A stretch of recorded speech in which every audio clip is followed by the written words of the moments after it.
Oh. So, hello and welcome everybody to this afternoon session. Who am sharing the session is Professor Eleanor Christopherson from Orebro University. I'm a professor of law with specialization in tax law. And this session is about women and economic growth. And we have 4 distinguished speakers. And we need to finish at 5 o'clock.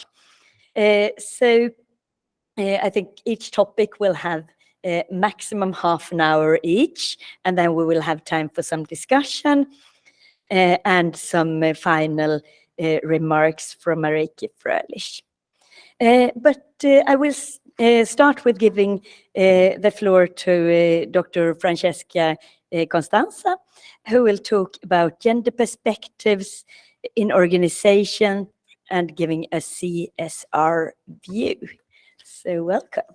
Thank you for the floor. Good afternoon, everybody. I am Francesca Costanza. I'm a research fellow in business management and administration in this department. Today, I will be talking about gender's perspective in organization, a CSR view. And I will start by introducing the topic and the aims of the study. I will describe the methodology and the findings, and then I will go to the conclusions. So, today's presentation will explore gender equality in organization by adopting a corporate social responsibility perspective. It was chosen for its generality and broad application in organization. And what is corporate social responsibility? Corporate social responsibility is the commitment of organizations to be accountable for the impacts of their own activities. By adopting the corporate social responsibility perspective, company integrates social and environmental concerns in their business operation, trying to eliminate or at least to minimize the negative effects of their own activities and to maximize their benefits in the long term for the entire society. Why do we care about corporate social responsibility? First of all, for ethical reasons, but also because it can be a strategic lever. It can be source of a competitive advantage. It can boost company reputation within consumers, but also within employees. So it can boost purchase intentions. On the right part of this slide, you can notice that the stakeholder system is actually part of an entrepreneurial formula, and which is successful when it tries to compromise between the competitive performance, the social consensus, and also, of course, the profitability. In parallel with the affirmation of corporate social responsibility, a gender corporate social responsibility has been spreading. It consists of the inclusion of gender equality goals within corporate social initiatives within organizations. And actually, the literature about gender CSR is copious and fragmented, so we saw the opportunity to assess the state of the art of this. It is too fast? Am I okay? Yeah, I'm sorry. This is my way to talk. So we saw the opportunity to assess the state of the art about this copious literature, and this was the contribution of our research group within this department, and we applied for a special issue in this well-ranked journal, which is Piccola Impresa, Small Business, and we proposed this article, which was recently published, and the title is Mapping the Path of a Gender CSR Toward a Specific Framework for Families Mess, because this special issue was actually about women in families mess. So what are the aims of the study? First of all, to analyze the main features of the previous studies on gender CSR. We try to detect critical development phases in this body of knowledge, and we want to reorganize this inquiry in order to encourage further studies. So the methodology that we chose was a systematic literature review, and we conducted it in 4 steps. The first step was the search in academic database, and we wanted to select a relevant and a representative sample of papers. Then we conducted the descriptive and the thematic analysis on this database. And based on this thematic analysis, we were able to identify some phases of a sort of evolutionary path. And then we built a general conceptual framework on gender CSR, which was the basis for a sort of a research agenda for future research avenues. So this is the first step of our research. We searched on Scopus within titles, abstract, and paper keywords. We used performed several rounds of literature search, and we used the string that you find on the right part of the slide. We used several terms from gender, corporate social responsibility, in general terms for large firms, for families mass, and we also used acronyms and synonyms widely used in literature. We wanted to select representative but also relevant papers, so we just limit our search to the subject area, business, management, and accounting. We just focused on journal articles and reviews, and these journals had to be on the first and the second quartiles of the CIMAGO ranking. In order to select just the most relevant papers, we focused our attention on papers with more than 20 citations in absolute terms, but we also added as an alternative criterion papers with at least 5 citations per year, because we didn't want to eliminate papers less recent, but of course, more recent but less cited.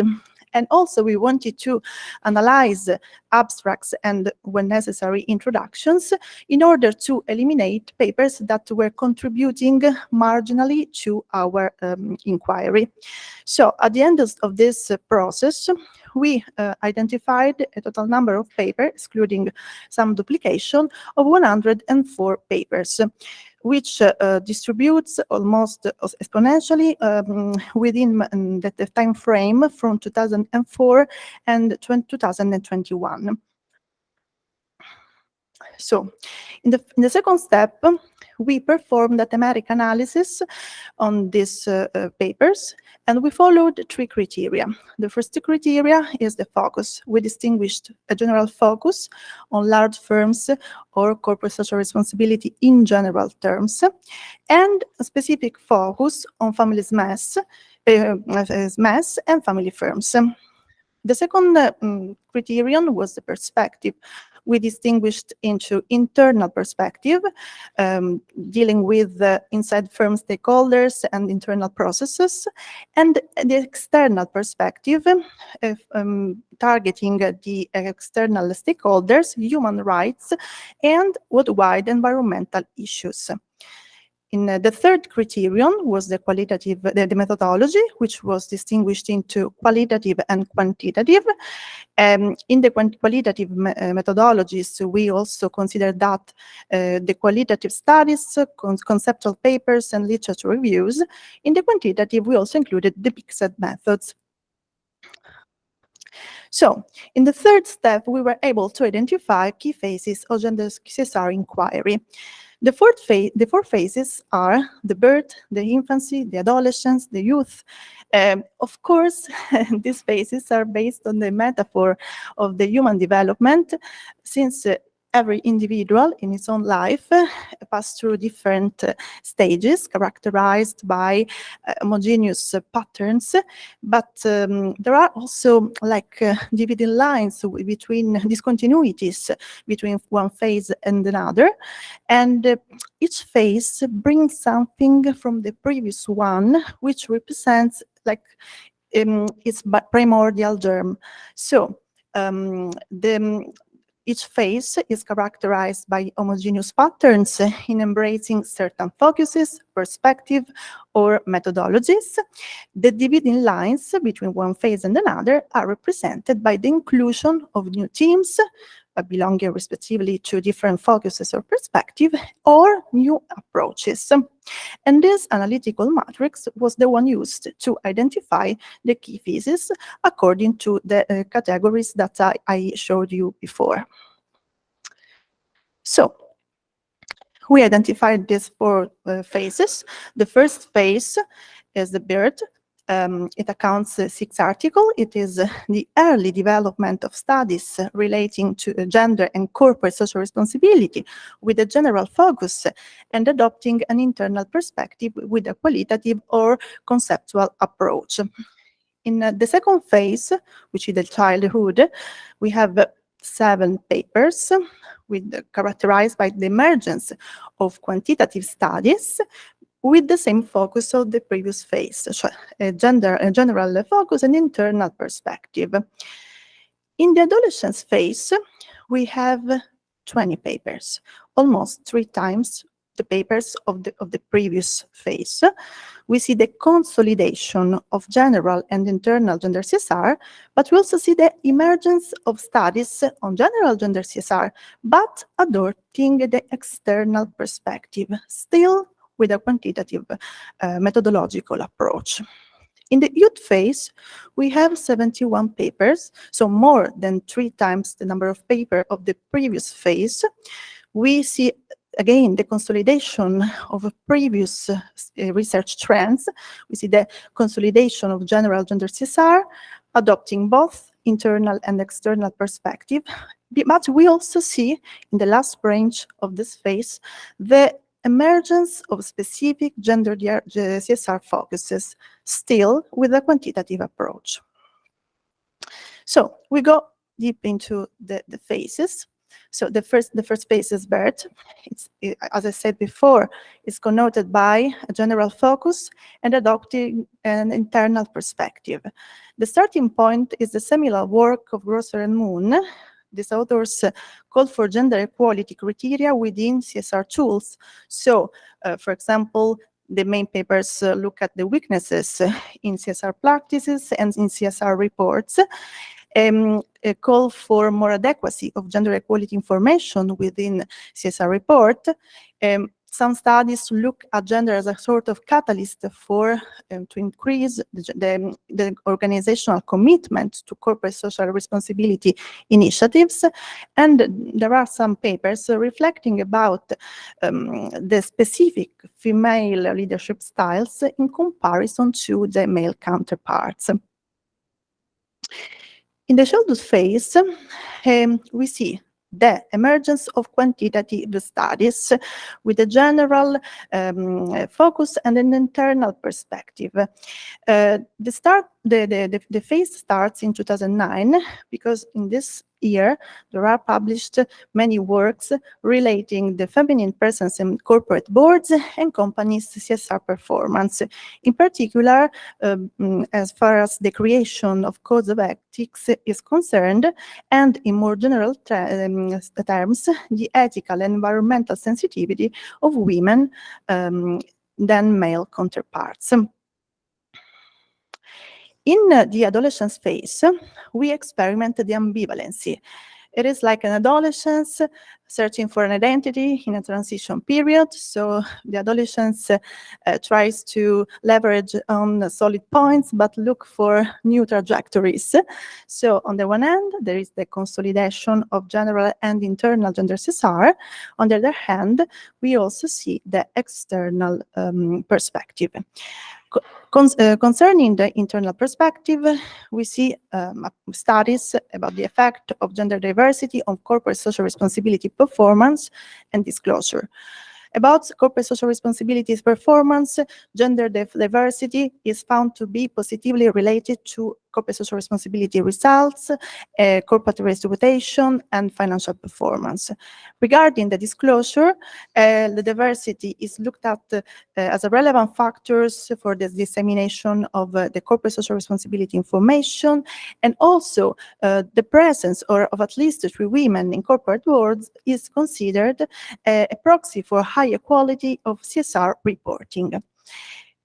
Also, there are some studies looking at another kind of diversity, the operational one, which is implemented also at management, employee, and supply chain levels. So, concerning the external gender CSR, still in the general terms, the definition of such perspective appears in the last stretch of this phase. And this is defined as the one focusing local communities, business partners, suppliers, and in general terms, human rights and worldwide environmental issues. So there are studies, for example, about the impact of CSR initiatives, of gender issues in local communities, where, for example, inequalities, women discrimination and disempowerment are experienced. In the youth phase, we also see the generativity. We have 71 studying, embracing both traditional and new themes. So on the one hand, we have 14 articles adopting a general internal gender CSR, which is we start to continues to be appealing since the first phase, still with a quantitative approach. We also experience the enforcement of general and external gender CSR, and also we see the emergence of the specific gender CSR, which is a national body of inquiry, just 7 studies, rooted toward the focuses for gender CSR, family SMEs, family firms, and embracing both the internal and external perspective, still with a prevalent quantitative approach. So this phase starting in 2016 with the publishing of 2 papers. One is a literature review calling for more qualitative studies to understand the link between the gender diversity in boards and the corporate social responsibility performance in terms of decision-making processes. And also there is the publication of dispense work, which focuses small business and proposing a CSR theorization for small businesses based on the feminist ethic of care. The methodological approaches are still rooted to the quantitative ones, and only in 4 cases there are qualitative methodologies stricto sensu used. For example, ethnographic search, interviews, participatory visual mapping. So we can represent graphically the evolutionary path. The matrix, the bidimensional matrix on the right, matches focuses and perspective and collocate each phase in one or more quadrant. So you can notice that there is a big trunk, which is general and internal gender CSR, which crosses all the phases from birth to youth. And then we have 3 ramifications, which are general and external. The general and external starting in adolescence phase and continuing in the youth, and in the specific gender CSR, respectively internal and external. As I said, each phase brings something of the previous one. Regarding the last phase, represented by 7 studies with new focuses, family SMEs, and family firms, concerning the internal gender CSR, the main theme is still the impact of boards and management gender diversity on CSR behaviors.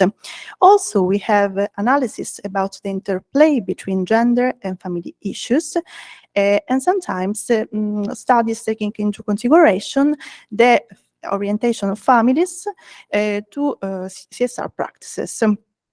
Concerning the external gender CSR, the only one study explores the impact of corporate social responsibility initiatives on the gender issues at a local level. In particular, family SMEs and SMEs are compared to multinational corporations. Based on the thematic analysis that I've already presented, we were able to build this conceptual framework for the general CSR inquiry. This framework reflects the bipartition into internal and external gender CSR, and it is based on the stakeholder theory, which is the theoretical framework most used in our literature review. And we used a legend that you can find on the bottom part of the slide. So the unboxed label represent teams already covered by the literature, and the circular boxes represent potential research teams resulting from our conceptualization. And there are solid line arrows representing existing links in literature already covered by the existing inquiry, and the dashed line arrows represent potential links.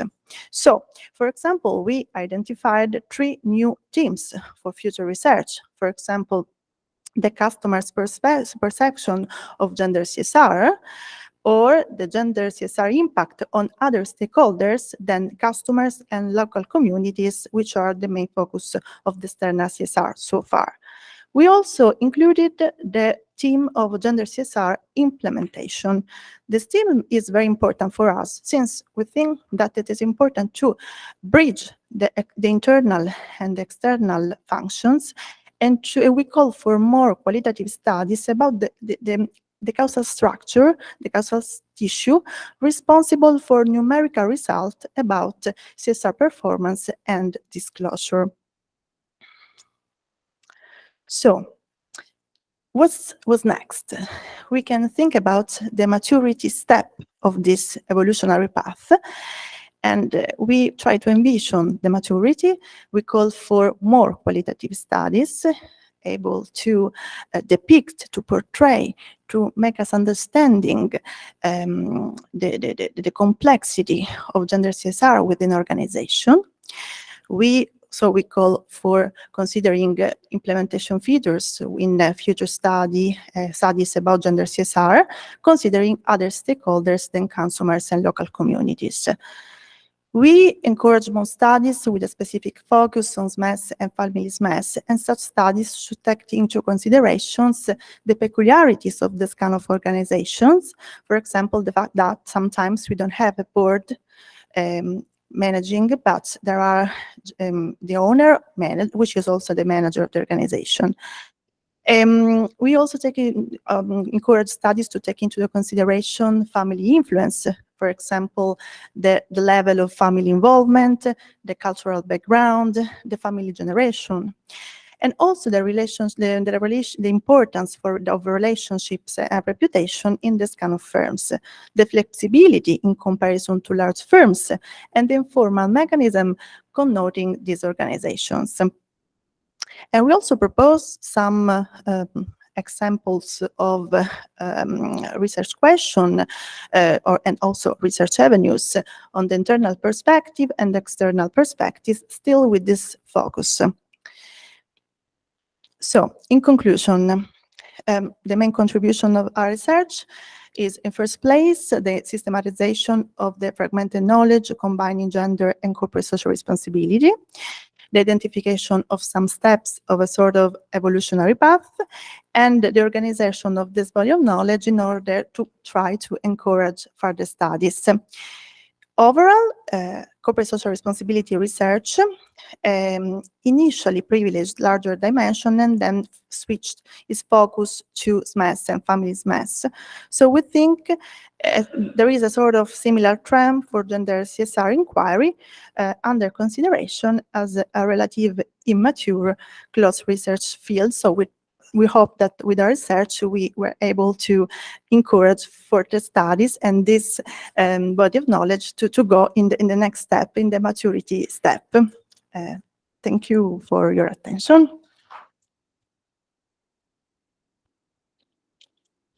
Thank you so much, Francesca, for a very interesting presentation. And I just wanted to ask you, just very, very briefly, since I have the chance, we'll save the discussion till the end. But if I understand it correctly, the first two steps, then there is quite a narrow and internal view on gender equality and or gender perspectives in CSR, and then you come to the third step, and then it sort of widens up a little bit. But then, if I understand you correctly, in the fourth step, it becomes much broader and includes much more issues. And my question would then be that, well, maybe which would the next step be? Because are we moving towards like a refined view on gender issues in CSR? I mean, are there the companies taking, are they getting more advanced in the gender CSR, or are they rather sort of leaving the gender perspective a little bit and adding a lot of other perspectives, and then so that maybe there would be less focus on gender CSR as a next step, or will it be like refined and better and more? What would you think? Of course, it's a very interesting question. Thank you very much. Okay, of course, gender studies usually take into consideration intersectionalities. So I think that in the focus on family's mess, we have to consider another kind of intersectionality, which is the family issue. Yeah. Because a woman is never like just a woman, but is a part of a family with certain values, certain culture.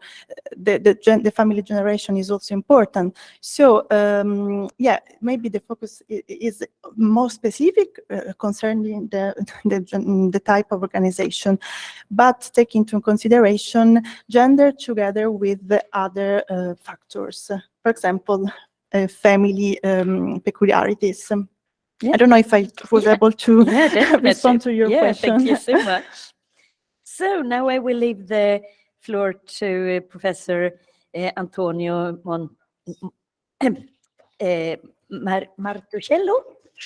Martuscelli. Yeah, but almost. Yeah. And you will talk about gender inequalities in the labor market. Yeah. Martuscelli. Thank you. Yeah. So welcome. Thank you so much.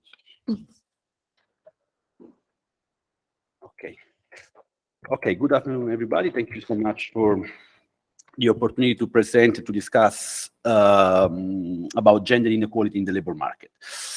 I'll start with an overview. Basically, what we know is even though there have been some improvements in gender equality in the last decade, we know that there are large gaps that still persist. There are important gender gaps, particularly in the labor market, related to participation rates, so employment rates, working conditions, wages, and finally incomes. Addressing these gaps is, of course, very important for a set of key reasons of social justice, fairness, but there is also a case for addressing these gaps in economic terms to achieve sustainable and inclusive economic growth. Just as an example, is an estimation by the European Commission that for Europe alone, the economic loss due to gender employment gap amounts to about 370 billion per year, and that improving gender equality in the labor market could lead to an increase in GDP of up to 3.1 trillion by 2050. So there is an important economic aspect related to gender inequality in the labor market. I just want to focus on the key indicator, the key gaps in the labor market. The first one is related to employment, so to the female employment and female participation rates in the labor market. What we know here is that women still remain underrepresented in the labor market. In 2021, in the EU 27, the 67.7% of women were in employment, and whereas this percentage for males stands at 78.5. So there is still a gender employment gap of about 10-11 percentage points, and this gap has decreased in the last 10 years, but only slowly. We have a decrease of only 1.9 percentage point in the last 10 years.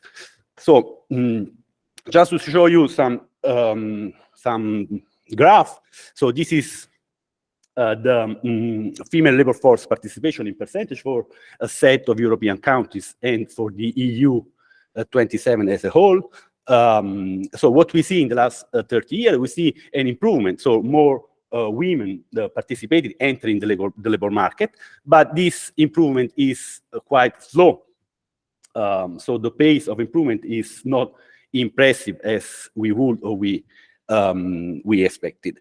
Second, we see that there are a broad difference across European countries in the participation rate, and you see the last country is Italy, which has one of the lowest participation rate across European countries. And of course, there are, yeah, of course, Northern European countries perform much better. So there are differences across countries, but this is the picture. Here we see the gap between the blue line, which is male, and the orange one, which is female, for a set of countries, a set of European countries. So this gap, as you can see, is generalized, but varies across countries. The same is true also for unemployment rates. Okay, that of course relate to employment rates, but somehow different. So women tend to have higher rates of unemployment. Okay, so this is the first key labor market gap in terms of gender. The second one is relates to wages or earnings, what we call the gender pay gap. So what we know is that women on average earn less than men on an hourly basis. So this gender pay gap in the EU is about 13%. Okay, for the EU 27 in 2020.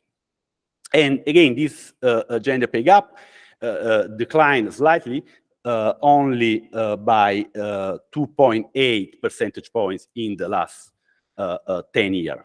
Okay, so a slow decline. Here we see, again, median hourly earnings for both male and female, and we see that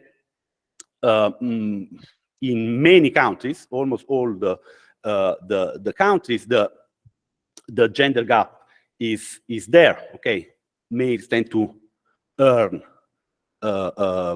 more on an hourly basis with respect to women. And of course, here there are differences as well across countries, but we see that these are countries, the yellow points, and basically the gender pay gap is varies across countries in Europe, but more or less is, for the majority of countries, between 10 and 20%. So there is a widespread, significant gender pay gap in many European countries. So what we know about this, this is let's say the state of the art, the situation of inequality in the labor market. But interesting is to understand the sources, the causes of this inequality. And what we know from the empirical evidence and from studies in economics is that the key structural source of gender inequality is mainly relates to the division of time and task across gender. So we know that different working patterns of women are often related to career breaks and change in working pattern that happen to look after a child or other relatives. So this is a key issue leading to gender gaps in the labor market. We know that the gender stereotypes and social cultural norms about the division of roles and tasks, particularly related to care responsibility, play a very important role in amplifying these gaps and in generating what we call gender segregation. So the fact that women tend to end in low-paid careers, low-paid sectors, and tend to choose or select into part-time employment more often. And then, of course, we have, very importantly, the fact that some women are even paid less for the same kind of work, so what we call some kind of pure gender discrimination in the labor market that we know is important in so related to the gender division of time, task, what we know is that many economic activities, of course, do not involve market exchange, so are what we call unpaid or non-market activities. And examples are, of course, all the domestic kind of activities that involve childcare, preparation of food, domestic and personal services, care of relatives, elderly, and so on. All these activity, in all these activities, women typically spend more time working in these kind of activities, so in non-market unpaid activities than men. And this gender division of labor means and represents a significant source of gender inequality, structural source of gender inequality. And moreover, when we add market and non-market activities, what we see is that overall, women tend to work more than men. So we have clear data on, clear evidence of this. So this is the time spent in unpaid formal works for both male in blue and female in gray. And so you see that across all countries, the regularity, the empirical regularity is that females spend much more time in unpaid forms of work. So all the kinds of activities that we discussed, that we discussed before. So this is the key structural source of the gaps that then transfer into careers and into the labor market. When we add the total time spent in paid and plus unpaid work, then what we see that across almost all countries, females tend to work more overall than men. So this generated, as I said before, what we call segmented labor market, because basically women tend to concentrate in jobs that are more precarious, informal form of employment, and often they provide lower and less stable earnings. Women opt more often than men for part-time work, and this has, of course, consequences in terms of the career, lifelong incomes, and also after in terms of pension and career possibilities. So this represent, of course, a structural source of gender inequality, and it's also self-reinforcing, because when women start and enter into this career, then the division of tasks became self-reinforcing. So just to give some figure always for the EU, almost 30% of women work in the education, health, and social work sector. Okay, the same figure for men is 8%. Okay, those are sectors which are traditionally lower paid sectors.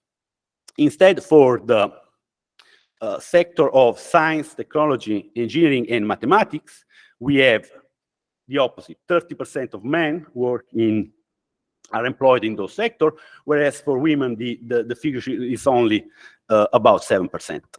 And those, of course, are higher paid sectors. So this shows this aspect of the segmentation of the labor market, the fact that the women tend to enter and to continue this kind of career because of those sources of inequality that we discussed.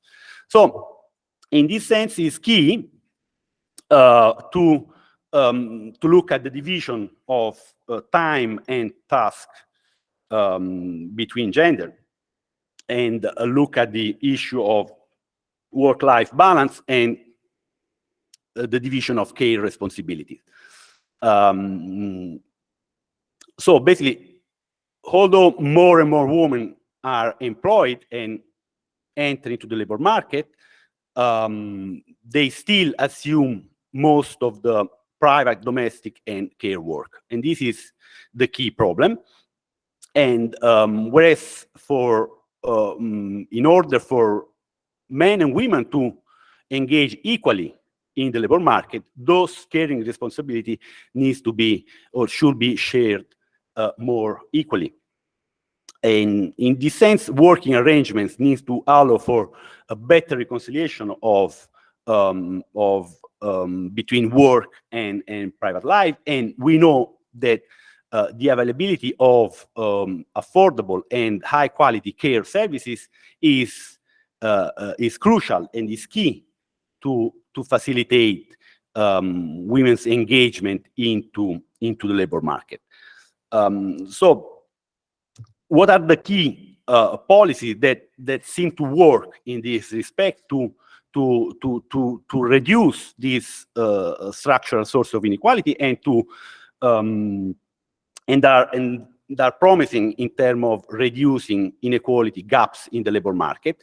One set of policy relates to parental leave schemes that, of course, are very important because they help parents, or both women and men, to balance their caring duties and working life. So there are a lot of aspects related to parental leaves that are key in this sense. And the second is, as I said, high quality, available, accessible, and affordable childcare services. These have been shown to be essential to allow parents, so both men and women, to stay in or join the labor market, and are key to reduce those gaps that we in the labor market that we discussed before.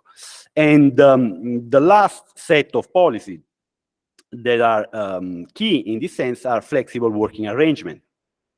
So opportunities to move easily between part-time and full-time work, flexibility in working hours, and a possibility to access remote work. All these can make easier to balance work and family life. It can have a positive impact in the gender gaps in the labor market.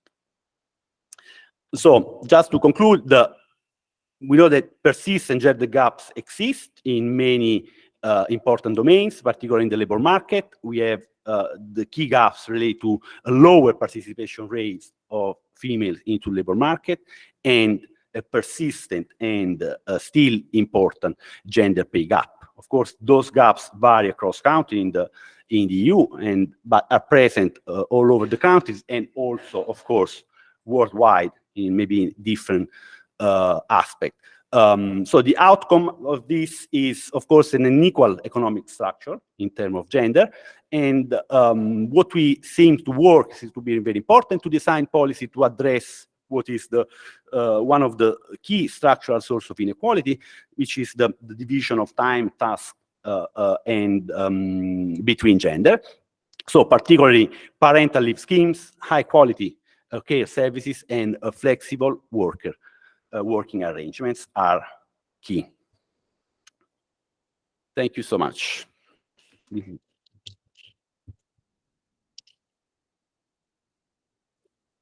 Thank you so much, Antonio, for a very interesting presentation. And of course, I agree with you very much upon your analysis. I just wanted to ask you whether you have looked into if the access to information about wages, if that has any impact on the gender pay gap, because, and I will explain just briefly the background to my question, and that is that in Sweden, where I come from, we still have the gender pay gap, and also, also discrimination in that field. So we have unexplained differences, but still we have not so big problems with it in comparison with many other countries. And what we do have in Sweden is that everybody's taxable income is accessible to anybody. So I could, for instance, find out what my colleague Susanne Strand, exactly how much she earns and how much taxes she pays, and so on. And I can, of course, do that with my male colleagues, and also everybody who is employed in a public authority. Also there, all the figures about the wages, as who are accessible to everybody. It's just to go look, and that, of course, or I believe that helps a little bit, that you can actually check quite easily how much somebody else earns. Have you done any thoughts about that? No, I don't have particular specific knowledge about this, but of course, transparency in this sense can help, because can make differences and any kind of discrimination clear and evident to everybody, and then of course this can facilitate some kind of intervention or some kind of attention to the issue. That at the end is, of course, is a cultural issue, because that's the key point. So in this sense, transparency can help to raise awareness about this issue. So. Thank you. I think, Dragica, you were just a short remark, because we have very soon have the tax law. Yeah, yeah. Or a comment or question? No.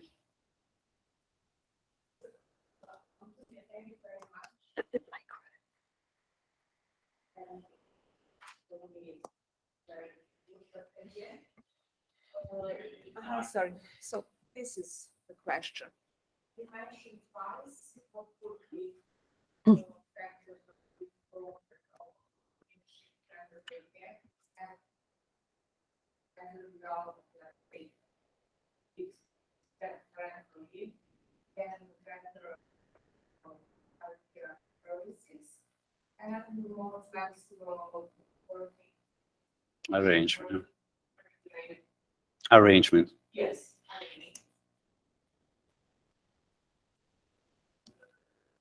Better balance in sharing family obligations is, to some extent, how to say, implied. I think that it has to be much more point to meaning of the family more than faith. These flexible working hours really means that men can take more care. They make different working arrangements and they can share. But still, I think fair sharing of both these flexible arrangements when there is family, because family work, invisible family work, which is so higher everywhere, especially in areas in Serbia, of course. Unpaid work and invisible work in care for all, for kids, cooking, etc. So double burden on people. I think that we should have one together or maybe the first. Maybe not even.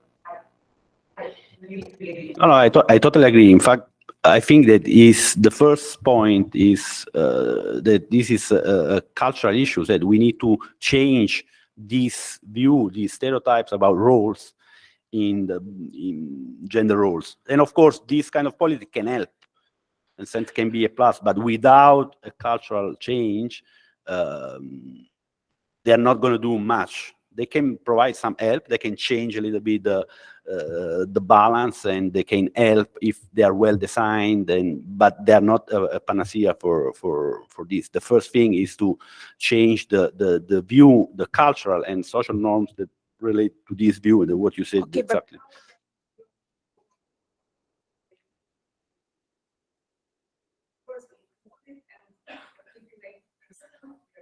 Yeah.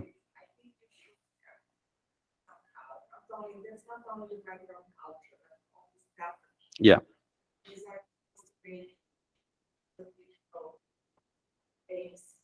We just include Okay, thank you. Thank you. I will. Yes, thank you so much.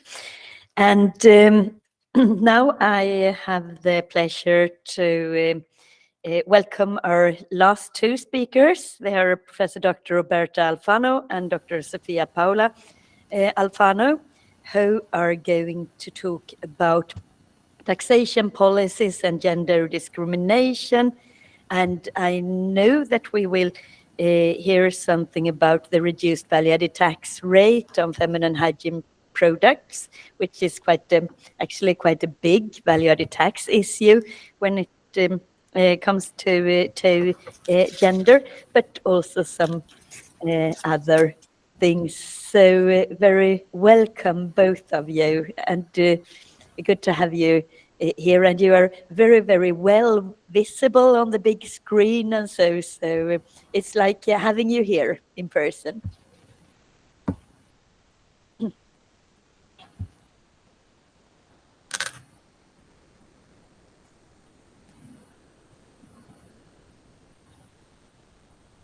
So you can go ahead whenever you're ready.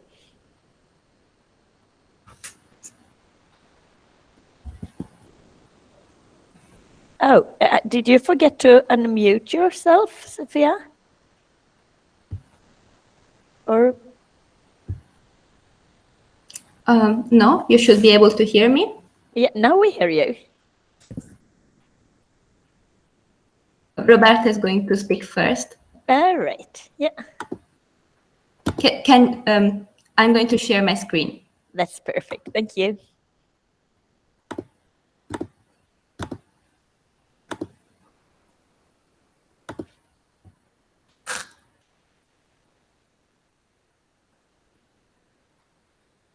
Can you see it? Yes, we see it very well.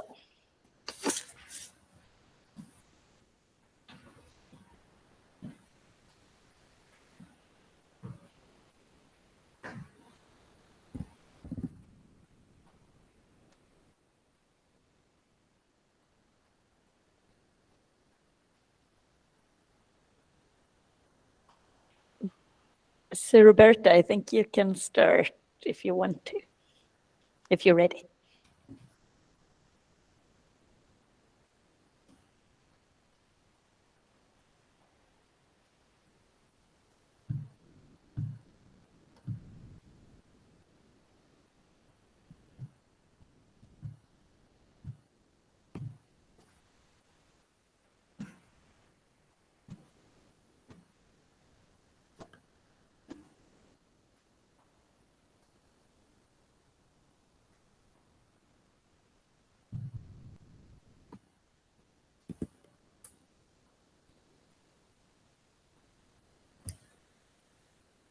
She says that she's speaking, but we cannot hear you.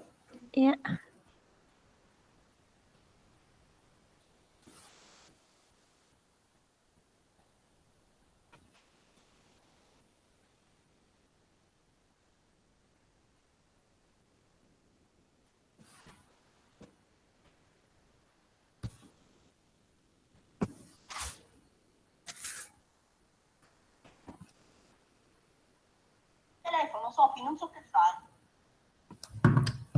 She's having some problems with the microphone.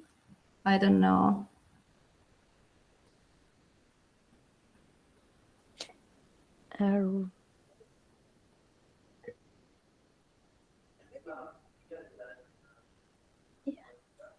Yeah. Sophia, would you like to start then maybe? It could be with the micro that she needs to change the micro settings. Yeah, I can start, no problem. Yeah. Just 1 second, I'll share the screen again. Can you hear me? Can you Yes, hear now me? we hear you. I am now with my phone. Sorry, I don't know. But that's perfect, Roberta. Now we hear you very well. So now we can start your Sorry. presentation. Now I am with my phone, and thanks, Eleanor. Sorry for this problem, and thank you for your presentation. Good afternoon, everybody. I am Roberta Alfano, and I am a tax law professor at the University of Naples, Federico II. I'm really sorry that, unfortunately, I can be there with you due to official commitments. At this time, I am speaking to you from Spain. I am at la Universidad Miguel Hernández de Elche. And I'm even more sorry because this conference is taking place in LUMSA University, where there are friends and colleagues as extraordinary as who organized this important conference. I particularly want to thank my dear friend, the Professor Marco Cedro. Thanks, Marco, for this wonderful organization, and thanks for inviting me to talk about gender equality and tax policies in Europe. I'd like to share you something. When Marco proposed me this speech, I wanted to say no to it because I didn't feel confident about my English. Then I said yes because I remembered that I could have a great help, my niece Sofia. Sofia is graduated in political science with a research on a particular type of discriminatory tax for women, the so-called tampon tax. Afterwards, Sofia will tell us about this incredible tax. Moreover, she has a much better English than I do. Thus, our speech is divided in two parts. In the first, I will try to describe the importance of a taxation attentive to the gender equality across Europe and European states. Then Sofia will reconstruct to you all the complex history of the tampon tax, which only recently found domestic and non-domestic resolution. My part of speech is many respects continuous to what Antonio Martuscelli has just said. In fact, it's clear that gender discrimination taxes are often related to gender discrimination in work. Sofia, please, slide number 2. Tax policy can make an important contribution to gender equality and government's efforts to reduce inequalities. Even in tax systems that do not include explicit gender biases, hidden biases often exist due to the interaction of the tax system with the difference in the nature and level of income earned by men and women, by consumption decision, and by social expectations. For the European member states, taxes are the primary source of public revenue necessary for financing government tasks, including promoting gender equality. The income generated through taxes enables governments to, for instance, to absorb social inequalities and contains the burden of unpaid care work. Unpaid work that, as we have already heard in the previous Antonio speech, which is still predominantly done by women. Most member states have abolished the tax regulation that explicitly differentiate between men and women. But what's about implicitly differentiate? However, tax provision and tax policies decisions that are technically gender neutral often affect men and, above all, women. This is for a lot of reasons, and particularly due to gender difference in employment rates and partners, in the allocation of unpaid and paid work, in the allocation of income and wealth, or in the risk of poverty. Next slide, please. First of all, we can try to understand if the European Union is able to affect the tax system to reduce gender inequalities. The treaties thoroughly provide the European Union with the capacity to introduce legislative measures to abolish discrimination and ensure gender equality. However, as we know very well, the European Union have only limited governance capacity in taxation matters. Europe uses soft law mechanisms such as guideline, recommendation, reports to regulate member state tax policies. Next slide, please. The lack of attention to gender aspects of taxation impacts the increasing relevance of gender equality in European law and policies. Although the founding treaties prioritized economic objective, social objectives, as including gender equality and non-discrimination, have gained increasing significance. In January 2019, the European Parliament adopted a resolution of gender equality and tax policies in Europe. It draws attention to interdependencies between social-economic gender difference and the design and impact of different types of taxation in relation to gender equality. In March 2020, the European Commission sent a communication on Gender Equality Strategy 2020-2025. And with reference to gender equality and tax system, the Commission evidenced that social and economic policies, taxation and social protection system should not perpetuate structural gender inequalities based on traditional gender rules in the realms of work and private life. They are acts that can only provide a legal framework of values, objectives, and obligations in the field of gender equality and non-discrimination. Those instruments also call on the Member States and the European Commission to ensure no discrimination and gender equality in taxation and to implement adequate measures. The Commission undertook to develop guidelines for Member States on how national tax and benefit systems can affect gender discrimination. Despite those soft law acts or fiscal policy and soft law approaches to coordinating fiscal policies continue to be conceived without much consideration for gender equality. Next slide, please. An important role in this system can be played by the Court of Justice of the European Union. As we know very well, the Court interprets European law to make sure it's applied in the same way in all European countries and settle legal disputes between national governments and European institutions. In particular, there was a relevant case concerning Italy. However, in this case, tax discrimination was considered against male workers. It's the case C207,04, Vergani versus Agenzia delle Entrate. In Vergani, a tax subsidy was granted to female workers over the age of 15 and male workers over 50-55, and this tax subsidy was thus considered discriminatory on the grounds of age and sex. The court interpreted the tax rule as a discriminatory condition governing dismissal. Poor tax deducibility can also be a working condition that hinders women's employment. The consequence either women's access to work disproportionately.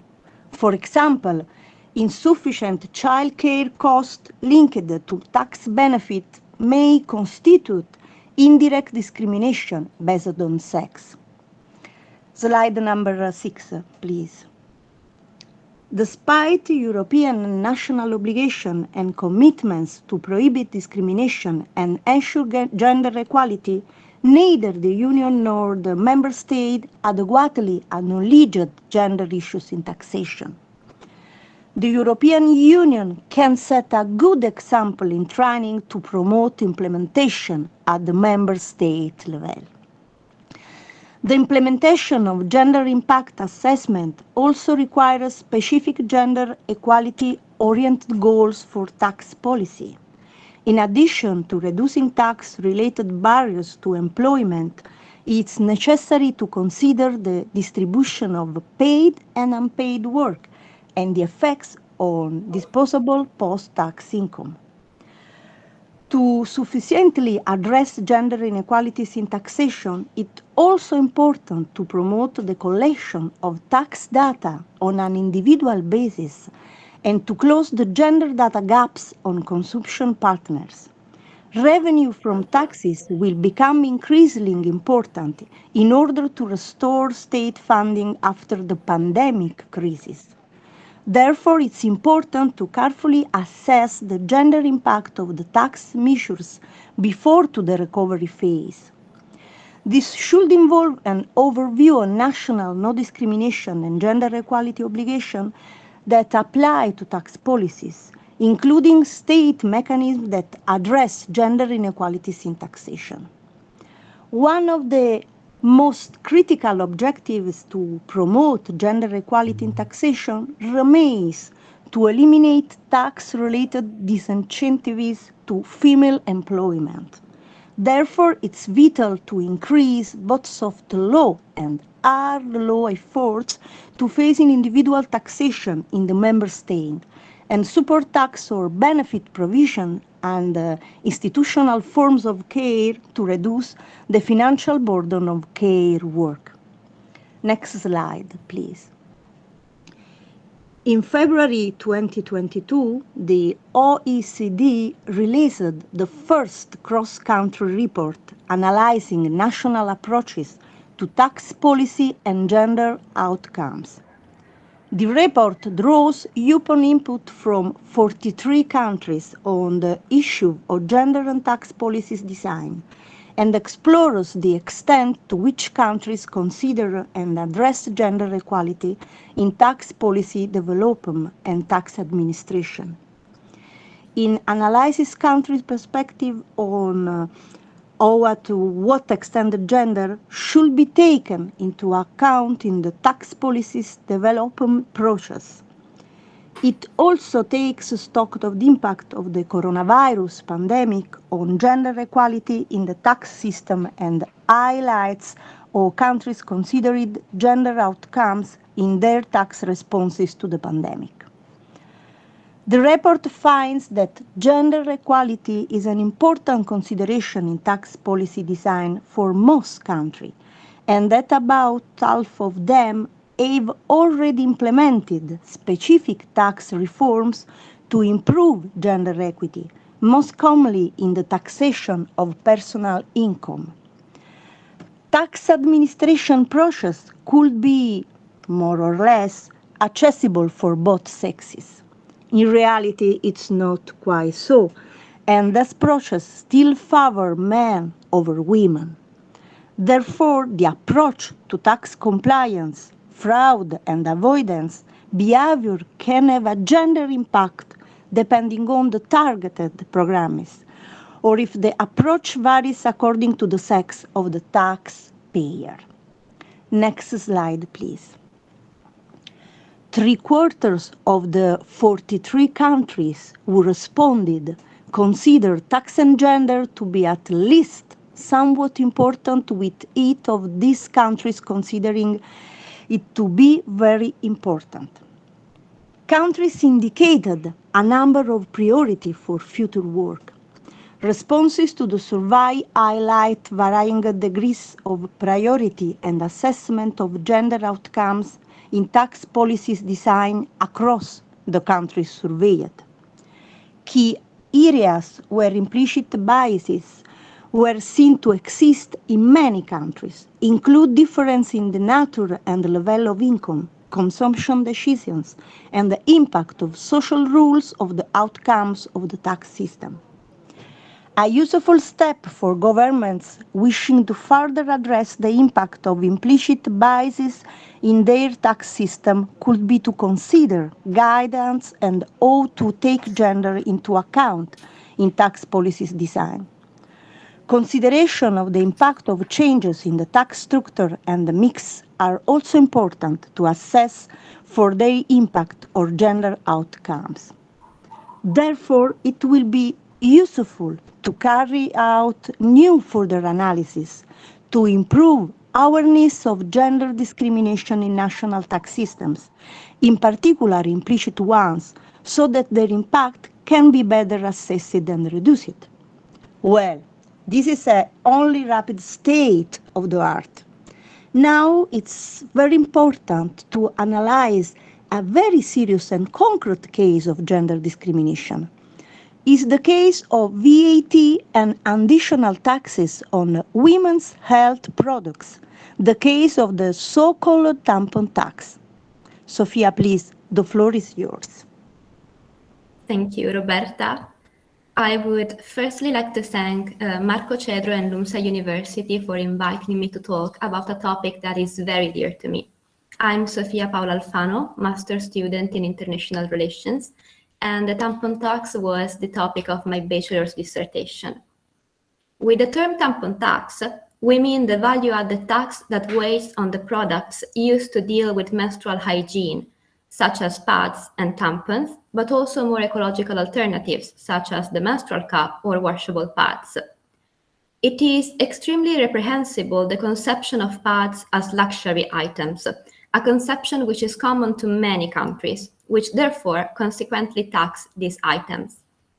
The first country to get rid of the tampon tax was Kenya in 2004, where the decision was motivated from the high female school dropout rate, which was caused by menstruation, and Kenya committed itself to allocate the necessary funds to nationally distribute pads.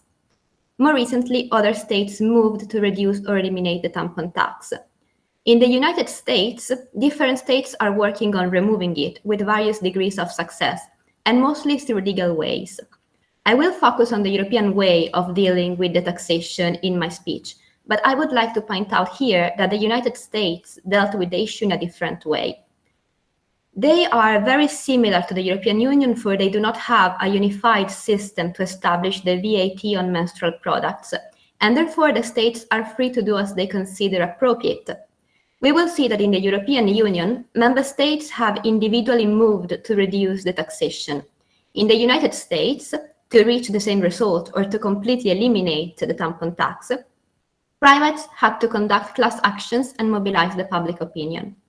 The legal cases are very useful to illustrate that the tampon tax is discriminatory, for it only weighs on menstruating people, meaning that a part of the population suffers from it for reasons beyond their control. An important topic that should be briefly touched upon is the fact that the elevated cost of pads and tampons leads to the so-called period poverty, which is defined by ActionAid as a global problematic regarding women and girls who do not have access to hygienic and safe sanitary products and or are not able to manage with dignity their menstrual cycle. In the United Kingdom, according to a study conducted by Plan International UK, 10% of young girls are unable to afford pads, while 15% found it difficult to find the economic resources to buy them. 12% had to use emergency supplies, toilet paper in the best case scenario, but also tissues, dirty clothes, or even a sheet of paper, instead of pads, indicating their high cost as the reason for doing so. The European system foresees different tax categories according to the Council Directive number 112 of 2006, according to which menstrual products had to be taxed at least 5%. In 2016, the topic of the tampon tax was firstly explicitly tackled by the European Commission, which proclaimed its effort to allow member states to eliminate this taxation. On the 24th of June 2021, the European Parliament approved a non-binding resolution according to which the members of the Parliament urged the removal of the tampon tax, and therefore the possibility to eliminate the threshold of the minimum 5% taxation. Furthermore, the members of the Parliament asked for member states to tackle the issue of period poverty. This resolution is the first explicit proposal for the complete removal of the VAT on period products. Member states, up until that date, could only propose to reduce it to 5%. The directive of 2006 has been modified in April 2022, this year, to allow member states to completely remove the tampon tax.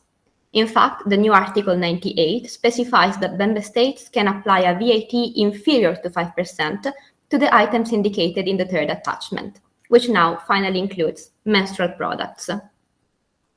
We can illustrate a brief framework of different European member states.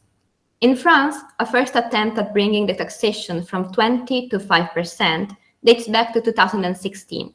The amendment to their budget law was initially rejected with the argument that it would have substantially reduced the revenues. However, because of the public outrage following this declaration, the then Prime Minister affirmed that the necessary funds to cushion this reduction were actually available, and the value-added tax was reduced to 5%. Germany is an interesting story, mainly because of the escamotage that was used to bring the attention of the public opinion on the topic.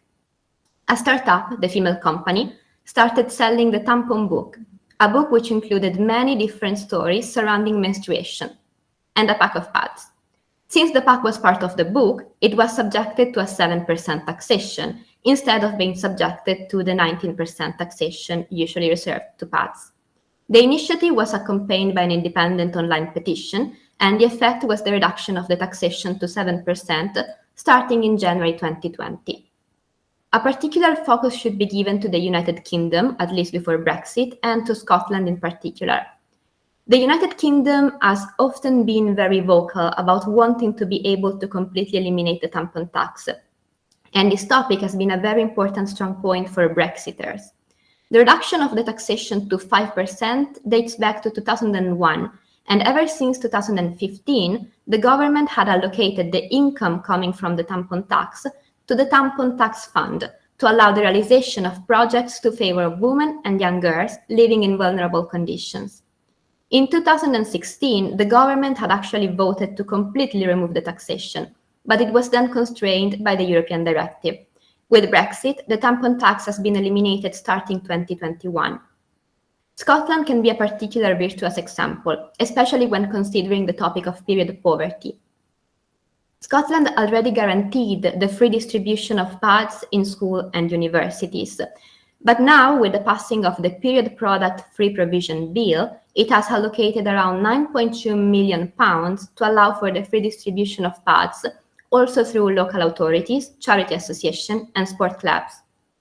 The Republic of Ireland is the only member state at this time to be completely tampon tax-free, because of a decision dating back to 2005, so before the entry into force of the European directive, which did not have a retroactive effect. This does not mean that the situation is similar everywhere, and we still have many countries with a very high tampon tax. For example, Hungary has it at 27%, and it is at the time the highest one in the European Union. The taxation of pads in Italy was first put into place in 1973, starting at a 12% level and increasing over time up to 22%.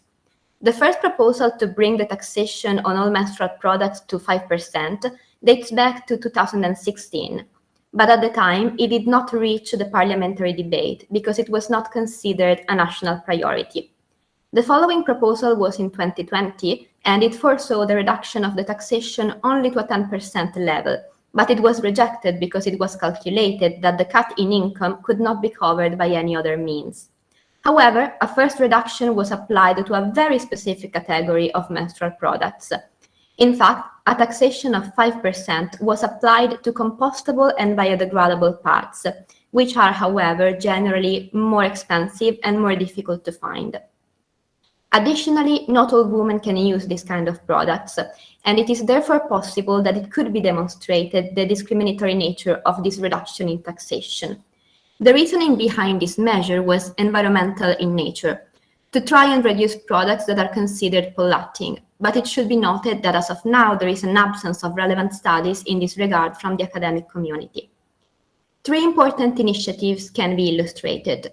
The first one was conducted by Coop Italia, during the week of Women's Day, cut the taxation to 4% and sold pads in a specific packaging. While this initiative only lasted a few days, it had a great resonance because of the dimension and diffusion of Coop Italia through the national territory. The second initiative comes from Lloyd Pharmacia, which completely eliminated the taxation up until the end of December 2021. The decision was motivated by the idea that menstrual products should not be considered as luxury items, and the hope that the initiative could have a national impact. The third and maybe most important initiative was the one conducted by some local administrations, which passed specific motion to allow council-run pharmacies to sell pads without taxation. Even more, sometimes they allowed for the selling of pads at lower prices, with the difference paid by the individual administrations. This initiative was extremely important when considering the national framework at the time, but it does bring up some criticism. The first problem is represented by the fact that there was then a lack of homogeneity on the national territory regarding some products that are necessarily used by a consistent portion of the population. The second problem arises from the temporary nature of these initiatives, since these motions all had a date after which the national taxation would be once again applied. The third and probably most important problem is represented by the inadequate results it could achieve. Council-run pharmacies and pharmacies in general often don't sell a wide variety of pads and tampons, and they are often more expensive than in supermarkets or other stores. However, finally, starting from 2022, the tampon tax has been reduced to 10% to all menstrual products. The road to the complete elimination of this taxation is still probably a long one, especially because the reduction to 10% is seen as enough. I believe it is not.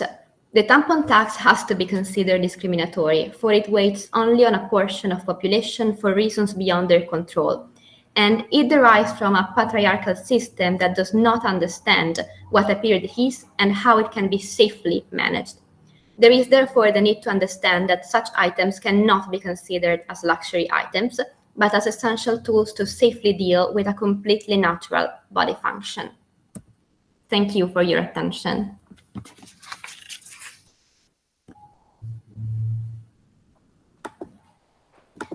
Thank you so much for a very interesting presentation, or two very interesting presentations, Roberta and Sophia. Sophia, I mean, being a tax lawyer, I can't help asking you some questions as well. And sorry. And you know, in Sweden, where I come from, we have 25% value-added tax on feminine hygiene products, so we don't really have any discussion about reducing that. And I think that one of the reasons for that is that there has been quite a few examinations of when the value-added tax rate have been reduced in other situations, such as when the value-added tax rate, which was originally 25% at SU admissions, was lowered to 6%, and also when the value-added tax at transportation in ski lifts, when that was reduced from 12% to 6%, and also quite recently when we reduced the value-added tax on restaurant services from 25% to 12%. And what they have found out, what the economists have found out when they have calculated on this, is that what happens with the price is that it drops immediately, but then after some time it goes up again, and that is explained by the fact that the demand and supply often normally sets the price in the market economy, and the ones that actually gain a lot from the reduced rates are not the consumers, but the companies supplying the services to the consumers, which in this case, well, in the case with the tampon tax, then would be the manufacturers of feminine hygiene products. But I wonder, I mean, this doesn't necessarily have to be the case, but it is an argument that is put forward against reducing the value-added tax on feminine hygiene products. So I wonder, have the tampons tax, like the economic effects of them, have they been evaluated already? And you know, because I understand that you have read everything about this, so it's so good to having you here. But yeah. So when I wrote my dissertation, which was 2 years ago now, there was only one serious study on the economic impact of the reduction of the tampon tax, and it was in one of the states of the United States. What it was observed was that while for many people it did not have that much of an impact, it was essential for those living in poverty or with many difficulties, so economic difficulties, but also homeless people. And there was the topic of women that are in jail. So while the economic impact is very important, the tampon tax should also be considered, and should mostly be considered, as something that impacts society as a whole. There is a strong taboo on menstrual products, and oftentimes people do not know that it exists, and they do not consider how many pads and tampons a woman may need and the cost that it represents for a person. So yeah, maybe the manufacturer, well, not maybe, but the manufacturer will gain from it, but women also do gain from it, and that is the most important thing, because it's something that we cannot control, we need to use. And it can also impact many of our rights, like the right to education or to work, when we cannot go if we do not have access to pads, and the right to health and safety and privacy and dignity. So we should also try to shift the paradigm of how we read into this situation, I believe. Thank you. And Roberta, do you want to comment something before I open the floor for discussion?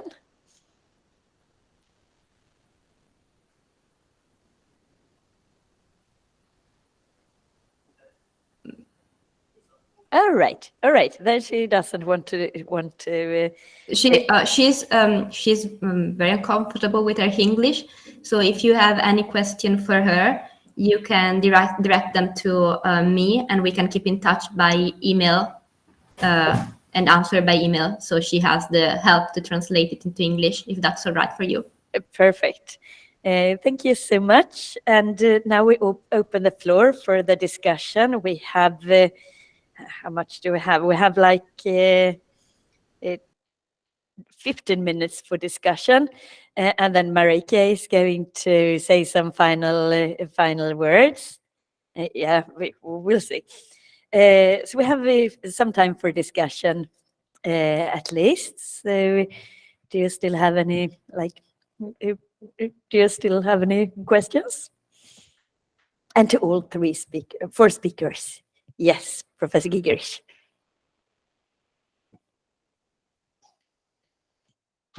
Just a brief remark.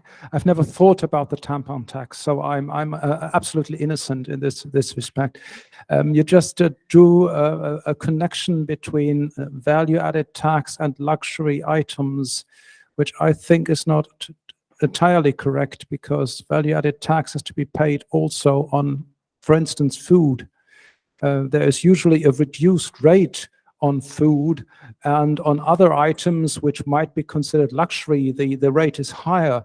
So with your argument, you could demand lowering the tampon tax to the level of food, the tax that is levied on food. That would make sense, but going further and saying you pay value-added tax on food but nothing on tampons, that might go a bit too far, because food, the expenses you have for food are also unavoidable. Everyone has to buy food, otherwise they would starve. So if that's the argument, expenses that are unavoidable may not be taxed by VAT, that would go rather far. So that's my remark. Thank you. Yes, Sophia, do you want to comment and answer upon that? Yeah, sure. No, I actually completely agree. The argument that is made in this case is that it's a sort of exaggeration to bring people to understand that we need to use tampons and pads, and therefore they should not be considered luxury items. This being said, there is the option to bring the taxation to 0%, and I believe that for some items it should be used. This does not mean not paying for it. It's just not paying a taxation, a very high taxation on it. I'm sorry if I was unclear on that.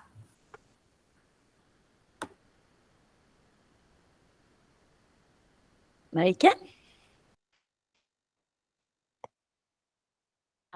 Thank you very much to all speakers. I have one is more maybe a remark to that what you said, that the revenue goes to the companies when you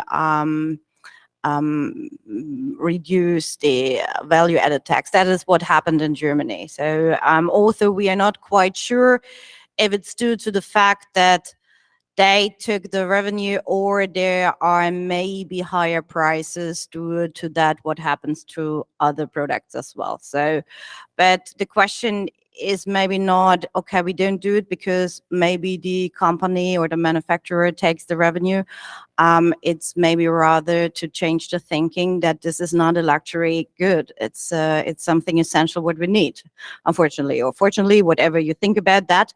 But the other question is if that should be subsidized by a country. That's the next step you can maybe discuss. If that is maybe something what wealthy states should consider, especially for those who don't have the money to pay for all the supplies. I don't know if you ever calculated that, but it's around 60 to 100 euros, depending on the products you're using per year. So that's a lot of money during the lifetime of a woman.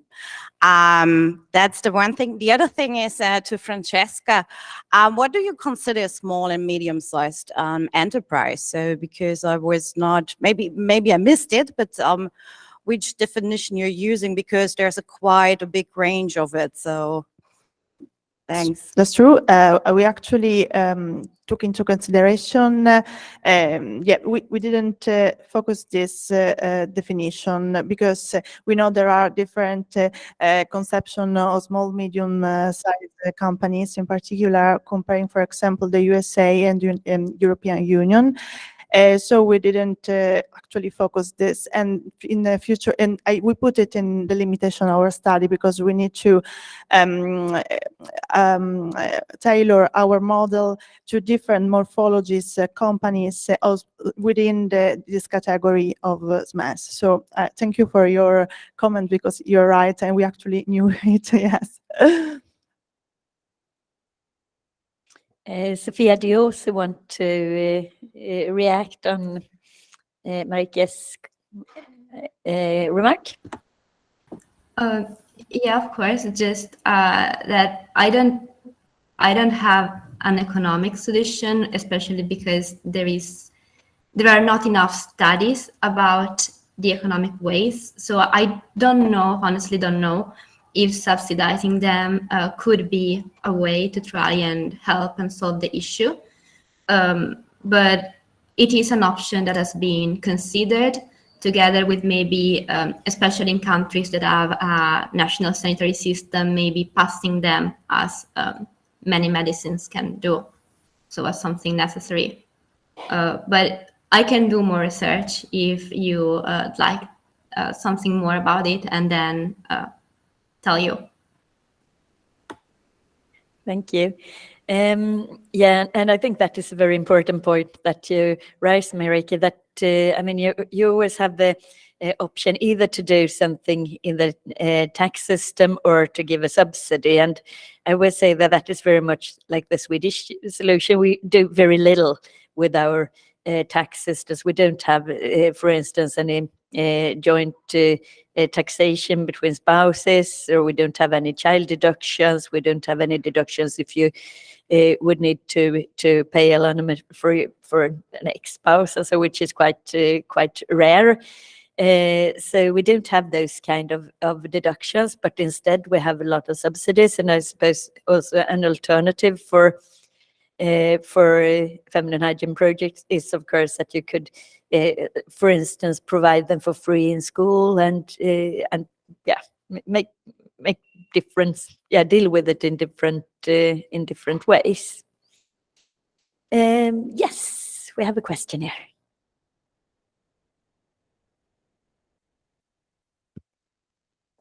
Well, thank you very much. I just wanted to add on the subject in regard to this tampon tax that I do believe that the issue here is actually on the economic empowerment of women. And if you compare, for example, certain reactions or actions of certain states when it comes to certain sensitive issues such as baby growth, usually products related to babies were those subsidized by state where taxes were reduced in order to improve growth of children and put some help to parents.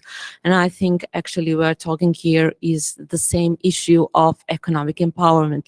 It is true that we all have to eat food, but it is a way to put gender equality in something which is not explicitly but implicitly related to position of female in terms of economic position in society.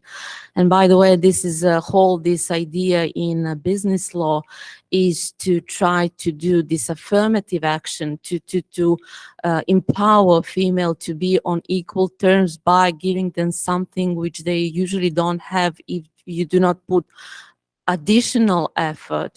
So for example, in business law, all we are discussing this balance in boards of directors and this economic empowerment is actually to put them in equal position by providing them something extra.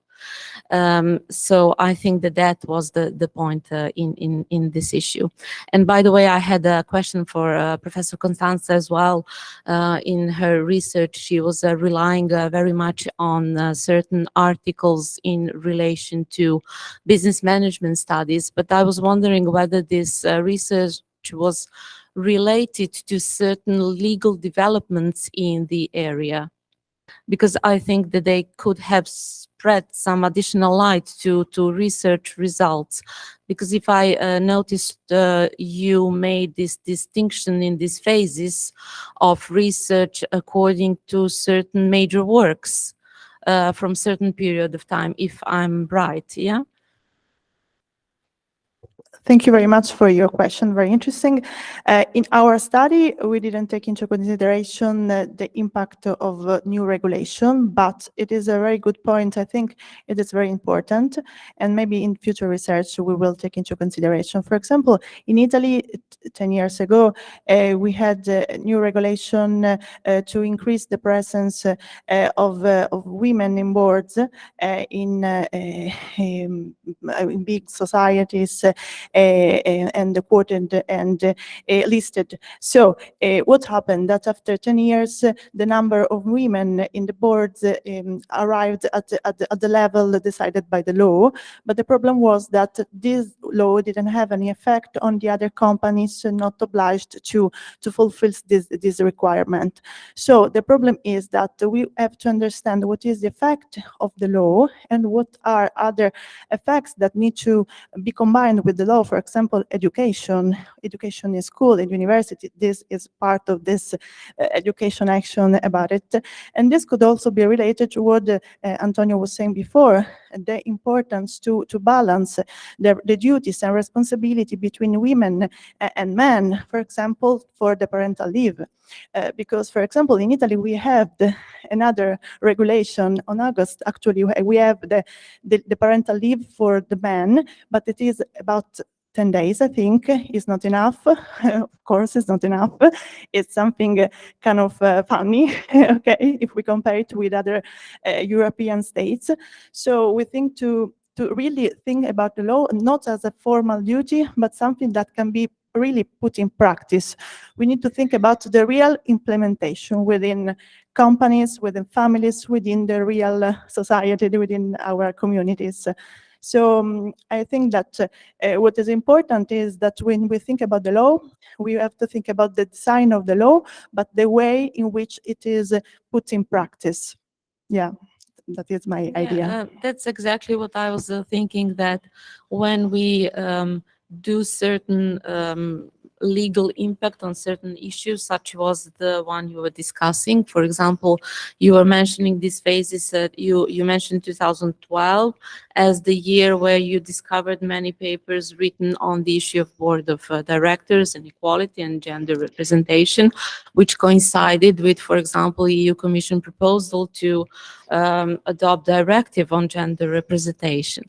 Also in 2016, you were also taking as a benchmark for this last phase.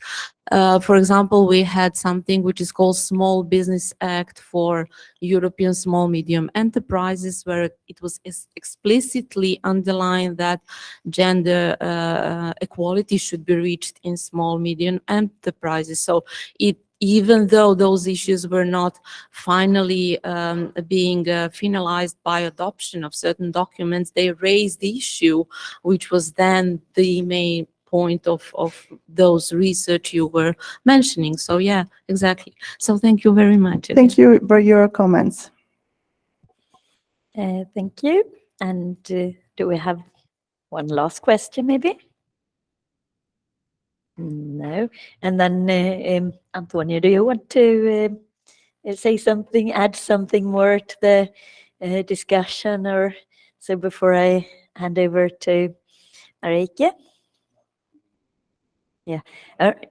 Yeah, you can come. And I don't know if one of the organizers, maybe Mark, or if you would like to come up and, or Marco, if you would like to come up and close the conference then. Okay, good. So, yeah, that's really. So we need to bring that to Germany, because usually I'm too does that work? So yeah, thanks. Because usually we don't have that in Germany. It's always, for the small ones, not the best thing. Thank you very much, Eleanor, and thank you to all the speakers. That was very interesting, and we had to cover a lot of topics, and which are maybe broader when it comes to economic growth. And from my point of view, the topic of women and economic growth is important for the achievement of gender equality. So if we fail in this field, we will fail also in other areas. So because a sufficient economic basis for women is essential to fight for equality in also other areas. So if you have to care about food, about housing, about safety, you are not able to fight for your rights in other areas. So if we are not able to empower women economically, we won't be able to see any progress in other fields. And just to give you some impression on what we are talking about. So it's the economical gender gap, meaning economic participation as well as opportunities, might be closed in 60.2 years, according to the World Economic Forum. This sounds first very impressive, very great, but it's just the first look. So because if you go into detail, you will see that this might be true for Sweden, and maybe for some other countries, but for all our other countries in the project, for example, we are only in the good medium level. So we are not that worse like Afghanistan, of course, but we are just in the middle of all countries. So for us, it will take longer to achieve that goal. So, and that is not anymore such an impressive number. Where is it not going?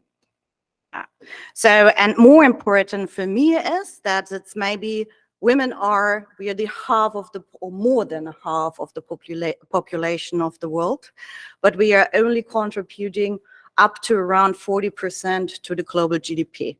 So, and that's way too less. So, and if we could close the gender gap, so the global gender gap, in the best case scenario, we would be able, and this differs a little bit to Antonio's figures, but I guess he maybe just addressed the gender pay gap.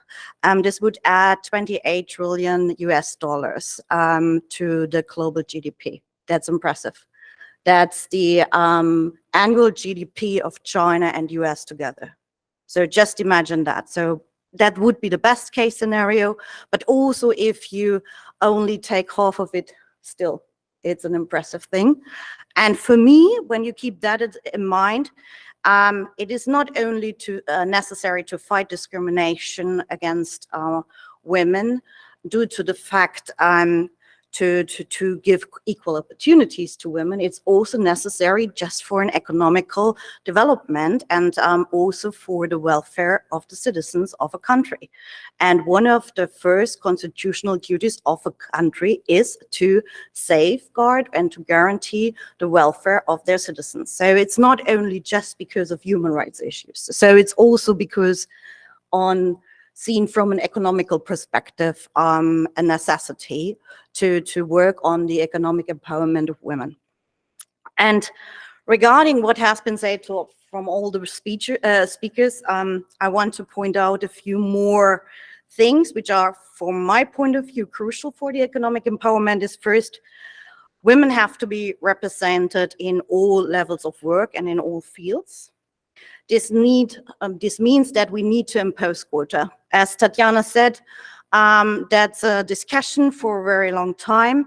And personally, I'm not the biggest supporter of a quota. But I see that in my daily life, women achieve a certain stage in their career, and then they are facing the so-called glass ceiling. And from that point, they can't go further.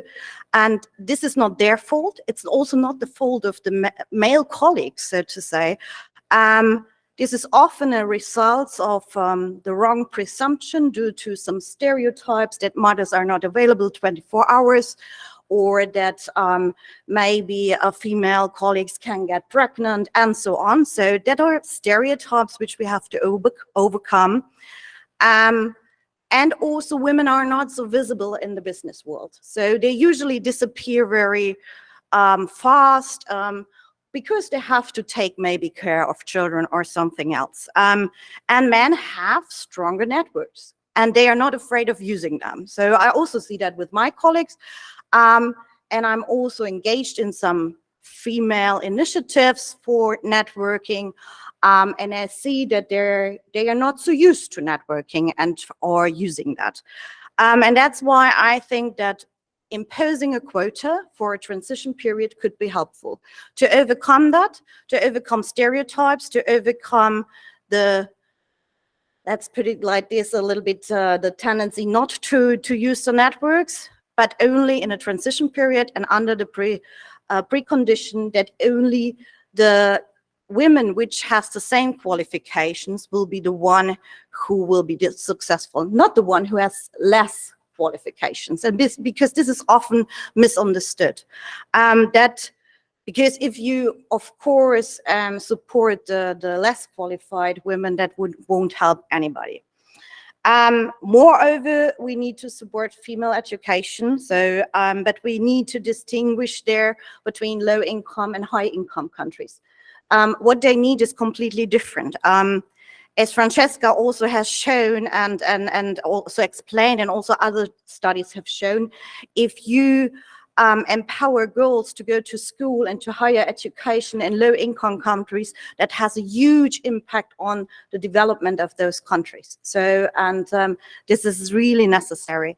And when it comes in high-income countries, I don't know how that is in your countries, but we have more female students than male students. So, but they disappear. They graduate and they disappear. We really don't know, especially in leading positions, where they go. So it is not reflected that when it comes to courts that there are also more women, or that we see a tendency that there are more women be employed. So also here we have to focus on changing that. And also what Antonio already mentioned is the pension gap that needs to be tackled. That's it. And also Eleanor, we talked about that. because they are the main caretakers, usually they reduce their working time. That means they usually have less pension funds available or pension fees available. And if we don't care about that, we will have a huge problem as a society. In Germany, a lot of my friends, but also younger women, they realize that they work more. But there is now a fear in Germany that we will have then in a few years completely outburned a generation of young women because they work 90% and are still the main caretakers. Then we come to the point that there should be maybe an equal share of the care work. But anyway, from my point of view, this structural inequality has to be changed, either, as Antonio said, with better daycare options for children, or also the law has to be changed how to consider the day or the care work which women do at home, or men do at home, in the other way around. So, and when it's regarding the corporate social responsibility, what Francesco also pointed out is the important role of family and small and medium-sized enterprises.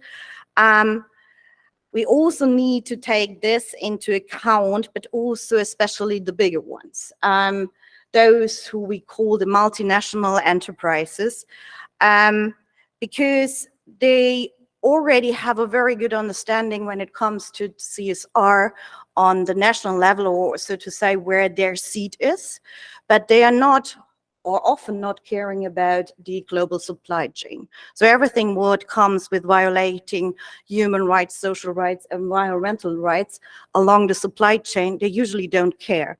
And there were various voluntary initiatives from different institutions, but they didn't work out very well.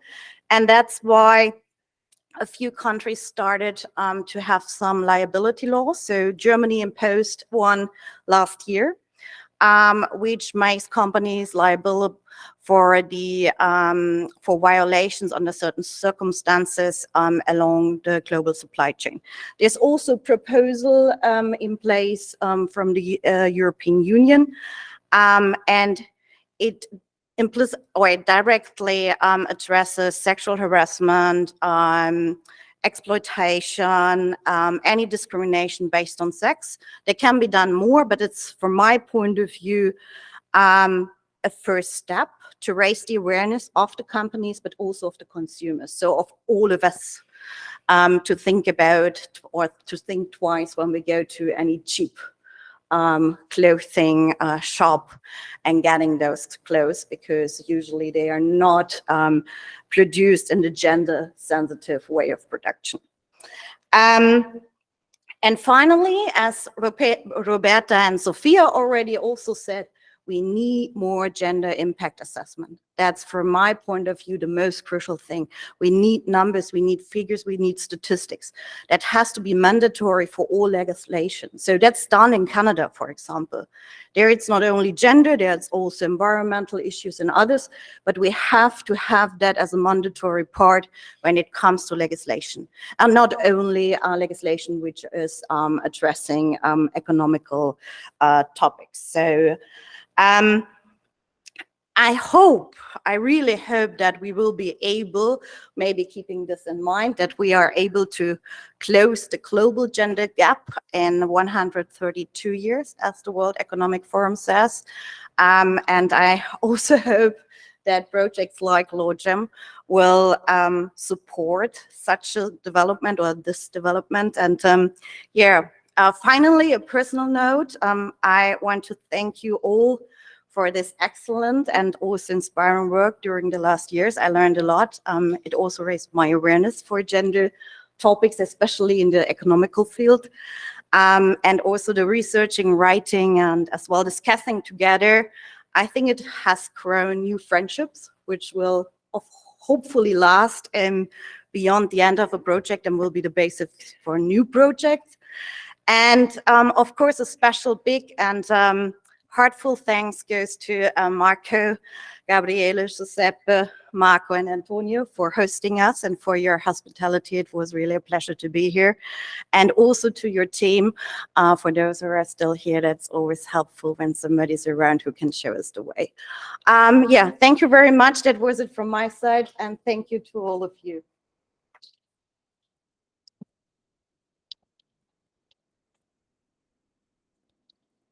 Thank you so much, Marike, for your impressive summary and sharing your insights on this topic. It was really a great summing up of this session.